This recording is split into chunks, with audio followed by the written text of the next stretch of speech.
मालती देवी प्राक विद्यालय परिधान योजना अधीन अंगनवाड़ी शिशु मान जो पोशाक और शीतकालीन सामग्री मूल्य रे वृद्धि होती बालक मानकर यूनिफॉर्म जोटा आम 100 टंका दौलू एवं 175 टंका दबू बालिका मानकर यूनिफॉर्म जोटा 150 टंका थिला सेटा 225 टंका दबू जोता और मोजा जोटा आगु 100 टंका दौलू एवं 150 टंका दबू स्वेटर जोटा 150 टंका दौलू ताकू 200 टंका दबू एबेठू ही लागू माने एई वर्ष जे मन किनिबा आमे एई 2026-27 मैडम कितने अतिरिक्त बजट रहइबो सरकार को ऊपर या रिपोर्ट ना को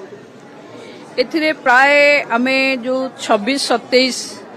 आर्थिक वर्ष रु आरंभ हो तामाने एई वर्ष ठू जोटा प्रोक्योर होबो सेटा रे आरंभ होबो 74,224 टी अंगनवाड़ी केंद्र रे जोटा 14.76 लाख स्टूडेंट माने